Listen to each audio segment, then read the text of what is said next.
স্বামীর সাথে কতদিন দেখা কথা না হলে তালাক হয়ে যায়, কাগজের মাধ্যমে তালাক না হলে এভাবে থাকা যাবে কিনা? তালাক মৌখিক ভাবে বললেই হয়ে যায়, কিন্তু রাষ্ট্রীয় আইনের প্রতি শ্রদ্ধা দেখানো এটাও আপনার দায়িত্ব। তালাক মৌখিক ভাবে দিলেও কি হয়ে যায়? হয়ে যায়। এখন কতদিন আলাদা থাকলে তালাক হয়ে যায়? আলাদা থাকার দুইটা ধরন আছে। কয়টা জোরে বলেন? আজকে স্বামীরা অনেকে দেখবেন খুলনা বলেন, যশোর বলেন, বিয়ে করে বউ রেখে ঢাকায় গেছে, হ্যাঁ যেন সৌদি গেছে, 3 বছরও আসতে চায় না। হয়তো ওখানে বিয়ে শাদী করছে, অথবা বউয়ের সাথে মিল নাই, সৌদি আরব গেছে, বিয়ে করে 2টা বাচ্চা বাইর করছে, আল্লাহ তাআলা দিয়েছে, এই 2টা বাচ্চা দিয়ে বউয়ের কোলে তুলে দিয়েছে, কই এটা নিয়ে থাক, আমি গেলাম সৌদি। ঠিক কিনা?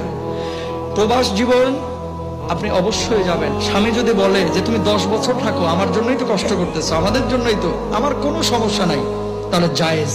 বউ যদি বলে যে তুমি যদি দেশে না আসো আমি তোমার সংসার করব না, বউ কিন্তু সংসার ভেঙে দিতে পারে, এক্ষেত্রে জায়েজ আছে। কেন? বিয়ের নামটা কি? বিয়ের সম্পর্ক কি টাকার সাথে? কথা বলেন, টাকার সাথে? বিয়ের সম্পর্ক যৌবনের সঙ্গে, টাকার সঙ্গে না। কয় বউরে তো ভরণ পোষণ দিই, তোরে কইছে কেনা? বউরে ভরণ পোষণ দিলে হক আদায় হয়ে যায়? বউকে ভরণ পোষণ দিতে হবে, খাবার দাবার, বউর হক আদায় করতে হবে, শারীরিক মানসিক, এটাও স্বামীর উপর দায়িত্ব। আল্লাহু আকবার কর। এই জন্য বিদেশ যারা যান, পারলে 4 মাস অন্তর একবার আসবেন।